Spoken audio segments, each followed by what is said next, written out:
heroic first responders have every resource they need in the relief and recovery efforts. Secretary of Homeland Security Kristi Noem traveled to Texas over the weekend, and the entire Trump administration is working hand in glove with state and local officials to provide every assistance available. The situation on the ground remains dangerous, and there could be additional public safety threats with potential incoming heavy rain. So we encourage everyone in the area to remain vigilant, listen to all warnings, and respond accordingly. Unfortunately, in the wake of this once-in-a-generation natural disaster, we have seen many falsehoods pushed by Democrats such as Senator Chuck Schumer and some members of the media. Blaming President Trump for these floods is a depraved lie, and it serves no purpose during this time of national mourning. Here are the facts. In the lead up to this tragic natural disaster, the National Weather Service did its job. Despite unprecedented rainfall, the National Weather Service executed timely and precise forecasts and warnings. On July 3rd, the National Weather Service office in Austin, San Antonio, Texas, conducted forecast briefings for emergency management in the morning and issued a flood watch in the early afternoon. Flash flood warnings were also issued on the night of July 3rd and in the early morning of July 4th, giving preliminary lead times of more than 3 hours before flash flooding conditions occurred. And the National Weather Service office in New Braunfels, which delivers forecasts for Austin, San Antonio, and the surrounding areas, had extra staff on duty during the storms, despite claims of the contrary. So to any person who has deliberately lied about these facts surrounding this catastrophic event, you should be deeply ashamed. At this time, the administration's focus will be on giving the victims and their communities the support they deserve during these recovery efforts in this tragic time. May God bless the great people of Texas, especially the parents who have lost their children. President Trump loves you. We are praying for you, and he will be traveling to see you later this week. Moving along to some further scheduling announcements. Tonight, President Trump will host the Prime Minister of Israel, Benjamin Netanyahu, for dinner, where they will discuss the positive developments taking place in the Middle East region. Tomorrow, the president will host his 6th cabinet meeting of his 2nd term. Many of you will be invited to cover that. And on Wednesday, the president will host leaders from 5 African nations for lunch in the state dining room. In other news, after the historic signing on the South Lawn of the White House on the 4th of July, President Trump's One Big Beautiful Bill is now the law of the land. Republicans in Congress met the once-in-a-generation moment and codified the Make America Great Again agenda into law. After this monumental achievement, no other president in modern history has worked harder and faster to fulfill their campaign promises than Donald Trump. The One Big Beautiful Bill will get the United States of America firing again on all cylinders. It's safe to say that over the past few weeks, the president has delivered on many, many wins. For the 4th month in a row, jobs numbers beat market expectations with nearly 150,000 good jobs created in the month of June. The American economy has now added nearly 700,000 jobs since January 2025, with American-born workers accounting for all job gains. President Trump drove illegal border crossings to another historic low in the month of June, and Border Patrol once again released 0 illegal aliens into our country. The Supreme Court stopped activist judges from imposing nationwide injunctions and cleared the way for President Trump to carry out his popular and common sense agenda. The University of Pennsylvania agreed to all of the Trump administration's demands and will now keep men out of women's sports. President Trump secured his trade deal with Vietnam, giving the United States total access to their markets. Because of President Trump's unleashing American energy dominance, gas prices are at 4-year lows. And when adjusted for inflation, gas prices are near the lowest levels we've seen in the last 20 years. NATO members agreed to raise defense spending to 5% of GDP, a foreign policy feat long thought impossible until President Trump made it happen. The Operation Midnight Hammer obliterated Iran's nuclear capabilities, taking out this imminent national security threat not just to the United States, but to the entire world. The president secured a ceasefire between Israel and Iran, ending the 12-day war. The president brokered a historic peace agreement between Rwanda and the Democratic Republic of Congo. Pakistan nominated President Trump for the Nobel Peace Prize in recognition of his decisive diplomatic intervention to prevent a nuclear war between India and Pakistan. Blue-collar wage growth has seen its largest increase in nearly 60 years, and President Trump has defeated Joe Biden's inflation crisis with core inflation at the lowest level since March of 2021. And just about all of that has happened in the last 3 weeks, and I know you all know it because you've been very busy here covering it along with us. So with that, I will take your questions today as we kick off another very busy week here at the White House. We'll lead with our new media seat, Brian Glenn, who is, of course, very present in this briefing room. He's put in a lot of hours covering this president, so we're glad you finally have a seat today. Brian, go ahead. It feels great to sit down. Thank you very much. You're welcome. I want to go back to the hurricane. You said that President Trump is scheduled to go to Texas later this week. Can you speculate on what day and what he has plans? Sure. The White House is currently arranging those travel plans. We hope that it will be later this week, likely on Friday, but of course we want to do it at the most appropriate time on the ground for state and local officials. We don't want to interrupt the recovery efforts, but we're planning tentatively for a Friday trip, and when that becomes final, we'll let all of you know, as we always do. And you gave a little bit of reaction earlier, but the National Weather Service, the union, actually publicly stated they had an adequate staff on hand to forecast and predict the storm. You shared your thoughts earlier on how the way the left has really weaponized this to blame the deaths in Texas on Trump. Want to comment on that again? Yeah, I just do think those comments are depraved and despicable, especially when so many Americans are mourning the loss of their children. The National Weather Service, as I said, did its job. Many experts, many meteorologists have said that. Many of you in the media, in all fairness, have said that as well. Unfortunately, not all. And many Democrat elected officials are trying to turn this into a political game, and it is not. This is a national tragedy, and the administration is treating it as such. We know the National Weather Service provided early and consistent warnings. They gave out timely flash flood alerts. There were record-breaking lead times in the lead up to this catastrophe.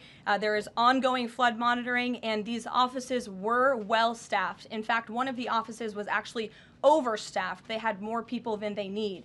So any claim to the contrary is completely false, and it's just sad that people are pushing these lies. Can you just get one more? Sure. Kind of a little bit of breaking news. The Department of Homeland Security is moving to end the TPS status on Honduran and Nicaraguan migrants. Yes. Any plans to adding additional countries that you could be targeting? Just a reaction. Sure.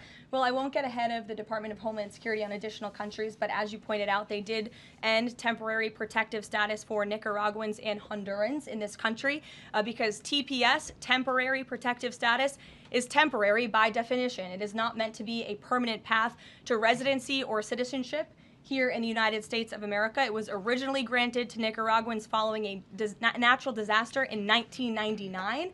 That doesn't sound very temporary to me. And as well as Hondurans in 1999 after the impact of Hurricane Mitch in 1998. And so this administration is doing what it promised to do. And if individuals from these countries want to come here, they have a legal pathway to do it, but temporary protective status was never meant to be permanent. The previous administration abused this status and this parole program, essentially treating it as such, and we're not going to tolerate that any further. Thank you, Brian. Megan. Secretary Bessent said yesterday that countries will boomerang back to the April 2nd tariff level starting August 1st. Why did the president decide to have those tariffs not take effect Wednesday as originally scheduled? And then I was also wondering if you could share, obviously we saw the letters the president sent out on Japan and South Korea, but if any other major U.S. trading partners are getting letters today. Sure, yes, I can confirm. In fact, I have those letters. If you could get me the folder with the letters in them, Liz, they're right in the previous office. I have the signed letters that went out to both South Korea and Japan today. And there will be approximately 12 other countries that will receive notifications and letters directly from the President of the United States. And weeks ago, I stood at this podium and I told all of you that the President was going to create tailor-made trade plans for each and every country on this planet.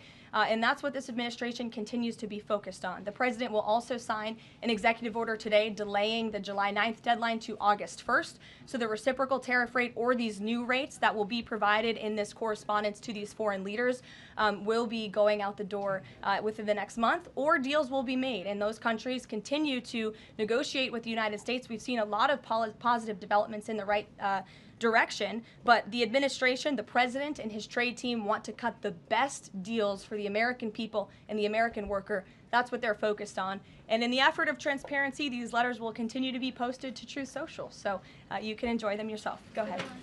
Thanks, Caroline. Just about the visit of Prime Minister Netanyahu today, I was just wondering why that is not open to the press. Previous visits by him, we've had Oval Office press conferences.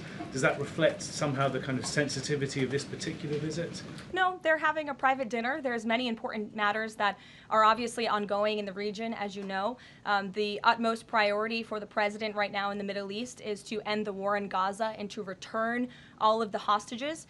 Also, as you know, there was a ceasefire proposal that Israel supports that was sent to Hamas, and we hope that they will agree to this proposal. We want to see all of the hostages released. That's on the top of the president's mind, so that will be discussed, as well as the many other positive developments we've seen in the Middle East. I want to go back to the trade deals. As you see, we have these beautiful letters that the president has signed. This one is to the President of the Republic of Korea, original signature on that, and these will be mailed. And then here we also have another letter to the Prime Minister of Japan as well. Both countries will be receiving a 25% tariff rate effective on August 1st. Go ahead. Thank you so much. You said it, and the president said it many times. You want to see an end to the war in Gaza. Will he give guarantees during this 60-day period of ceasefire that actually the war will end? Because this is a sticking point with Prime Minister Netanyahu, and I'm wondering if they see eye to eye on this point. And how do you see the next day? What the next day in Gaza will look like? Look, right now the president is focused on today and to get the Hamas to agree to this ceasefire. I don't want to comment on the details of the arrangement out of respect for these negotiations, but a agreeable and appropriate ceasefire proposal has been sent to Hamas. And I can also tell you Special Envoy Witkoff intends to travel to Doha later this week, where he will continue to engage in these discussions. And the Qataris and the Egyptians have been incredibly helpful partners in mediating these negotiations and discussions to bring peace to this region and end this conflict once and for all. Kristen. Two questions. Thank you, Caroline. Sure. The first question is President Trump reconsidering his plan to phase out FEMA, given what officials have said is their critical role on the ground now in Texas? Look, the president wants to ensure American citizens always have what they need during times of need. Whether that assistance comes from states or the federal government, that's a policy discussion that will continue. And the president has always said he wants states to do as much as they can, if not more. And in the case of Texas, the state and local officials are doing a tremendous job. And I know the president, Secretary Noem, and the federal government are very proud to be working with them. And the president has promised to give Texas the assistance that they need during this tragic time. Just one follow-up on cuts overall. Over the weekend, President Trump said that Elon Musk was a train wreck. Are there, given this current viewpoint, are there concerns within the White House or from the president himself over the cuts that happened under Musk while he was advising DOGE, including the National Weather Service? I think I've already addressed that, Kristen, and what I can tell you is that these offices were fully staffed. The San Angelo office was fully staffed with 12 forecast meteorologists. There were no vacancies. The San Antonio office was operating with 11 forecasters. And as Brian said, the union themselves said that there was adequate staffing. So I think those words speak for themselves, and the numbers speak for themselves. This was a once-in-a-century flash flood, a tragic natural disaster, and the administration is doing all that we can on the ground to help these families during this time of need. Jeff. Thanks very much, Caroline. Just following up on Kristen's question, is it still the president's plan to phase FEMA out by the end of this year? I just answered Kristen's question for you. One more, hold on, one more. Sure, I'll give it to you. Go ahead. The follow-up on trade as well. 12 more letters coming, you said. Can you give us a sense of which countries those are? I'll let the president reveal those in very due time. Keep your eyes on Truth Social. Michael, in the back. Thank you, Caroline. An armed shooter today was shot in McAllen, Texas, after opening fire on Border Patrol agents. Comes just days after Democratic Congresswoman Pramila Jayapal recently said she gets, quote, inspired when activists obstruct ICE. Does the White House expect Democrats to tone down their rhetoric in light of what we saw today in McAllen, Texas? We certainly call on Democrats to tone down their rhetoric against ICE and Border Patrol agents who, again, are everyday men and women. I would encourage AOC and other Democrats to actually meet with the United States Border Patrol. These are honorable Americans who are just simply trying to do their job to enforce the law. They go home to their families every night just like we all do, and they deserve respect and dignity for trying to enforce our nation's immigration laws and to remove public safety threats from our communities. The White House is aware of the shooting that took place today in Texas, and we are working with the appropriate federal agencies to get to the bottom of what happened. Caroline, the DOJ and FBI have now concluded there was no Jeffrey Epstein client list. What do you tell MAGA supporters who say they want anyone involved in Jeffrey Epstein's alleged crimes to be held accountable? This administration wants anyone who has ever committed a crime to be held accountable, and I would argue this administration has done more to lock up bad guys than certainly the previous administration. And the Trump administration is committed to truth and to transparency. That's why the Attorney General and the FBI Director pledged at the President's direction to do an exhaustive review of all of the files related to Jeffrey Epstein's crimes and his death. And they put out a memo in conclusion of that review. There was material they did not release because, frankly, it was incredibly graphic and it contained child pornography, which is not something that's appropriate for public consumption. But they committed to an exhaustive investigation. That's what they did, and they provided the results of that. That's transparency. Follow up on that, Sure. Caroline. Okay, so the FBI looks at the circumstances surrounding the death of Jeffrey Epstein. According to the report, this systematic review revealed no incriminating client list. So what happened to the Epstein client list that the Attorney General said she had on her desk?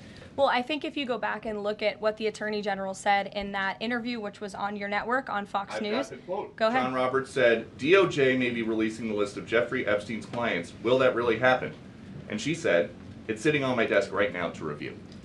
Yes, she was What? saying the entirety of all of the paperwork, all of the paper in relation to Jeffrey Epstein's crimes. That's what the Attorney General was referring to, and I'll let her speak for that. But again, when it comes to the FBI and the Department of Justice, they are more than committed to ensuring that bad people are put behind bars. They have an operation going on right now called Summer Heat, which has our murder rate trending in the lowest direction in United States history. Their emphasis on violent crime and locking up violent criminals has led to the arrest of 14,000 violent criminals. That's a 62% increase from the same time period last year. So this Attorney General and the FBI Director are committed to putting bad people behind bars where they belong. They promised an exhaustive review. That's what they did. For any further details, I would refer you to the Department of Justice. Thanks, Caroline. With Prime Minister Netanyahu visiting the White House today, yesterday the president said that he was working on a more permanent deal with Iran, but several days ago he didn't think one was necessary. What changed? Well, when you asked me about this, or when you all asked me about this several weeks ago, I said the president thought maybe an Iran deal was not necessary, but of course the president is always interested in peace and diplomacy. That remains true, and the administration continues to be in contact, both directly and indirectly, with the Iranians on a deal. And then on tariffs, you're now delaying the deadline from July 9th to August 1st. Is that an acknowledgement that perhaps the administration found it more difficult to negotiate these trade deals, or whatever happened to 90 deals in 90 days? No, it's an acknowledgement that this administration is doing what's best for the American worker, and we want the best deals possible for our workers, for our manufacturing base, for our middle class, and they are doing this deliberately and appropriately on behalf of our country's interests. Josh. A couple more on the tariffs. You said about 12 more letters. There were about 55 or so countries, including the EU as a bloc, that were facing this tariff increase. All of those, to understand you correctly, are now deferred to August 1st, right? Correct. And on the 12, what happens with the remaining, whatever it would be, 40 something? So just 12 today. There will be additional letters in the coming days. So all of them are going to get a letter at some point? Correct. Okay, and can you tell me why he decided to start with South Korea and Japan? Are they annoying him?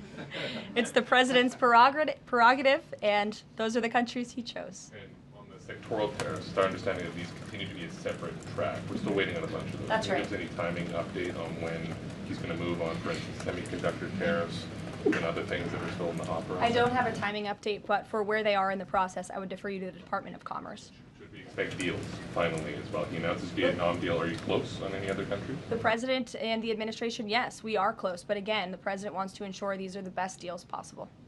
And I would add just one more thing on trade and tariffs to wrap it up. look at the extensive work this president has put into cutting these good deals and doing what's right for the American worker. He is literally looking at the map and looking at every country on the planet and seeing where they are ripping off the American people, seeing where they have hollowed out our industrial base, seeing where our jobs have gone to other countries overseas because of their tariff policies, and he's trying to correct that. So this is decades of bad trade policy that has led to a deficit that is ravaging our country, that is ravaging our middle class, and the president is taking a very deliberate approach to correcting this wrong of many decades, of many past presidents. And so I think he should be commended for the time and the effort that he is putting into this. And the fact that he has announced a framework with China, a trade deal with the United Kingdom, a trade deal with Vietnam, and many others to come in just a matter of 6 months is truly historic, and it's a testament to this president and his trade team who are working around the clock to get this done. Sure, go ahead. Thank you so much, Caroline. Two questions on Iran. What's the permanent deal with Iran looks like for the president, and what issues related to Iran should it cover? And secondly, has the president seen the interview with Iranian president, which he says that the United States president, Mr. Trump, is capable enough to guide the regions toward a peace and a brighter future, and put Israel in its place, or it gets more into conflict? Has the president seen these comments, and what's his reaction to these comments? I'm not sure if he's seen those comments, but certainly I think it's true that the president is the right man for the job to move the direction, this region into the direction of peace and stability for the future. That's what he and his national security team are working on every day, and we've already seen historic achievements in that direction. Go ahead. In the back. Kelly, go ahead. Okay, great. Thank Sure. you. And then in front of you. Okay, a couple questions for you. First, Y'all need name tag signs. First question on the flooding in Texas. I know there has been some concern about the timing of the alerts, knowing that they did go out, but the warnings coming out in the wee hours, so while many people were likely sleeping. Can you share just details what you know about why those warnings were sent while people were likely sleeping, and then what the administration is doing to ensure that these alerts come out sooner? Well, the alerts imminently were sent out before the flood when people were sleeping, because the flood hit in the very early hours of the morning. So people were sleeping in the middle of the night when this flood came. That was an act of God. It's not the administration's fault that the flood hit when it did. But there were early and consistent warnings. And again, the National Weather Service did its job. On July 2nd, there were initial notices of potential weather and flooding risks were issued. On July 3rd, escalating warnings throughout the day with a flood watch issued at 1:18 p.m. And then later at 6:10 p.m. on July 3rd, the Weather Prediction Center warned of excessive rainfall and a high likelihood of flash flooding. At 6:22 p.m. July 3rd, National Weather Center issued a hydraulic warning highlighting considerable flooding risks, including in Caryville County. And then there were the timely flash flood alerts at 11:41 p.m., 1:14 a.m., and then another flash flood emergency warning issued at 4:03 a.m. just before the flood hit. So those were all of the warnings that went out to the affected area and region. Go ahead. One question on education funding Go for ahead. states and local Appreciate it, districts. Caroline. Two questions for you related to the Prime Minister's visit today. Number one, there's a report circulating that the Gaza Humanitarian Foundation provided a proposal to the White House to build these so-called humanitarian transit areas inside and outside of Gaza. The GHF is insistent it has nothing to do with that proposal. Can you shed any light on whether the White House has received such a proposal, and if so, from whom? I'm unaware if a proposal from the Gaza Humanitarian Foundation was sent to the White House. I haven't seen it, but I can ask our National Security Council. And also a document circulating that the White House is prepared to lift the Foreign Terrorist Organization designation from HTS, the group of President al-Shara in Syria. Can you confirm that that's taking place? Again, I haven't heard that, or I'm not aware of that action taking place. As you know, we did lift particular sanctions on Syria, but we did leave them on for particular terrorist groups. If that has changed, we will, of course, let you know if there's a change in policy, but I'm unaware of one at this time. Sure, go ahead. Me? Hi, Caroline. Thank you. And then you can go too, since you're so eager. Ahead of the president's meeting with Prime Minister Netanyahu today, is there a scenario where Israel has made it clear that they will not bring an end to this war until Hamas is decimated? And the president just 5 months ago suggested a potential takeover of Gaza. Is there a situation where tonight the two men will change their posture. And in the scenario that Hamas turns over the remaining hostages, that the war could come to a permanent end, and that they will seek that under that scenario that they would essentially try to bring this war to a permanent end beyond just that 60-day ceasefire. Again, you're putting a hypothetical situation in the air, so I don't want to comment on that out of respect for these ongoing negotiations and discussions that are taking place. But as for the takeover of Gaza, I don't believe the president ever said that. I think he discussed a rebuilding of Gaza once this war is over. This has become an uninhabitable place for human beings, and the president has a big heart. He wants this to be a prosperous, safe part of the region where people and families can thrive, and there will be a need for a real rebuilding effort when the time comes. But right now we need to end this war, and we need to bring all of the hostages home. The president is adamant about that. The war tonight? Look, again, I will let the president speak for himself later if he decides to comment on the details of the agreement, but out of respect for the discussions, I won't do that from the podium. Go ahead. So Congressman Lawler and Gottheimer have introduced a bill in Congress, the Bunker Buster Act, that would allow the United States to sell B-2 bombers and bunker buster bombs to Israel. Is that something the president would support? Well, I don't know if the president's aware of the Bunker Buster Act, but I will ask him and see what his opinion on that is. I'm not sure. All right, thank you. Caroline. Thank you, Caroline. Building off of the question earlier about the shooter in Texas who targeted ICE, Axios reported today, I believe, that Democrat lawmakers were saying their constituents are calling on them to be more violent when they go to ICE facilities, including, I believe, they want them to shed blood, and that they said that Democrat lawmakers should be willing to get shot themselves. Can you respond to that, and do you have concerns that any of these lawmakers might act on the wishes of their constituents? It's hard to believe anyone with morals in this country or decency would say such a thing. Obviously, the White House condemns that rhetoric, and we condemn violence of any kind. This administration is simply trying to enforce our laws, and we must be a nation of law and order. You cannot simply waltz across our border and live here illegally and expect to stay.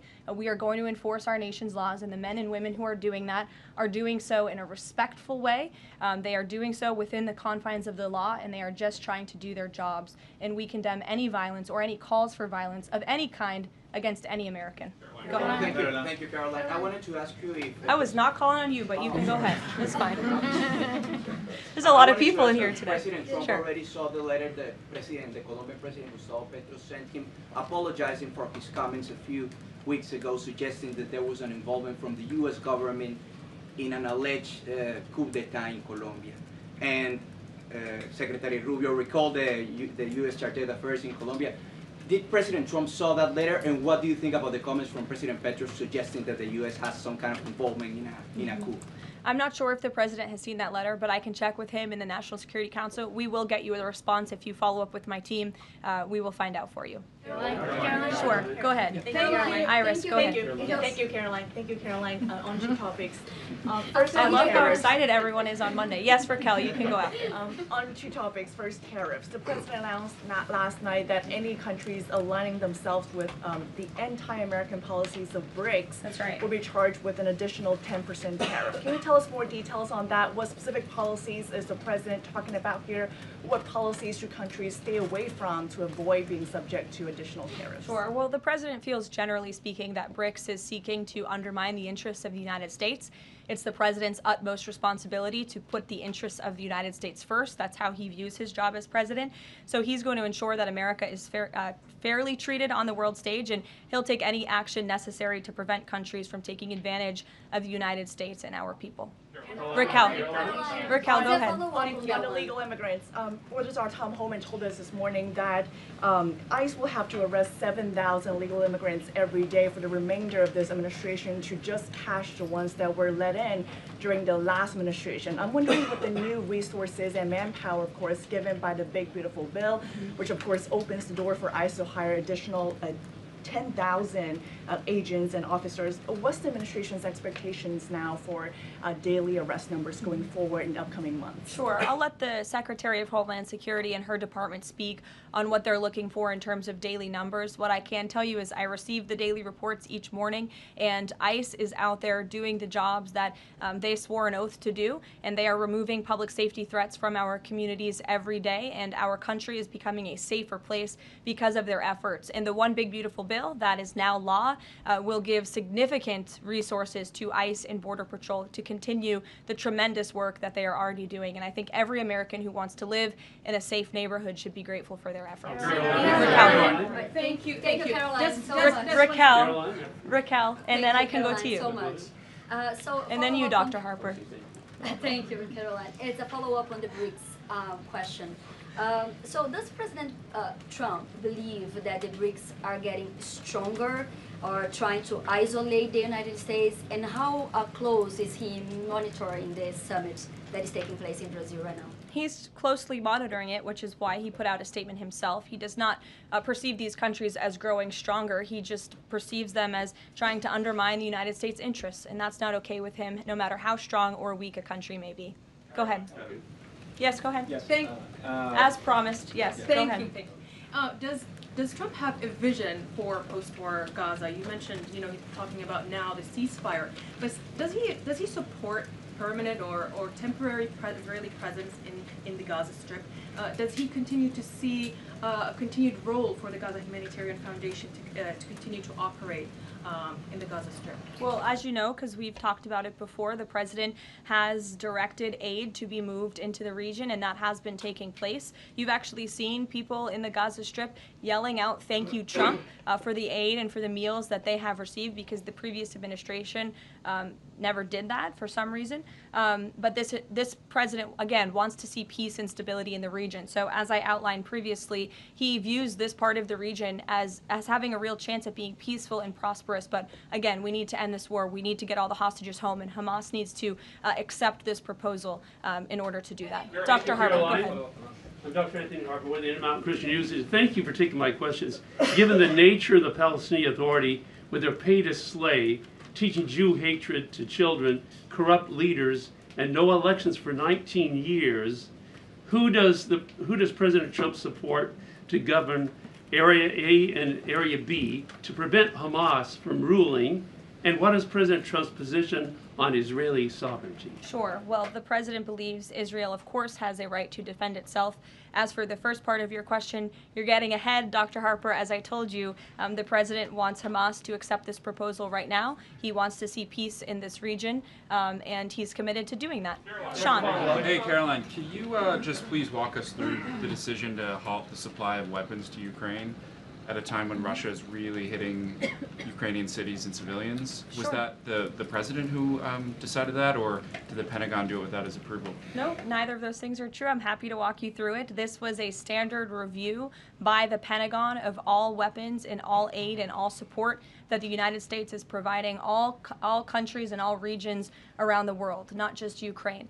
When the Secretary of Defense took office, he directed the Pentagon to conduct this review to ensure that everything that's going out the door aligns with America's interests. So it's a pause to review to ensure that everything the Pentagon is pushing out there is in the best interest of our military and our men and women in uniform. Fran. Two questions on Israel. You suggested that Hamas is the impediment currently to a ceasefire. So if not a ceasefire deal, then what does the president hope to achieve with tonight's dinner with the prime minister? Again, you guys are getting around to a lot of hypotheticals. I don't want to get ahead of the president, but there are many other issues to discuss with Prime Minister Netanyahu tonight related to the region and just the entire world. So this will be a dinner to talk about Operation Midnight Hammer, which was incredibly successful, to talk about peace in Gaza and ending that conflict, as well as many other topics of discussion in relation to Israel and the United States. Sure, go ahead. Thank you, Caroline. Given the fact, this is on the trade letters, given the fact that the president put into effect the tariffs on April 2nd and then put the pause into place, is the president at all concerned that these countries that are receiving the letters won't take them seriously because the deadline seems to have shifted already and may shift again?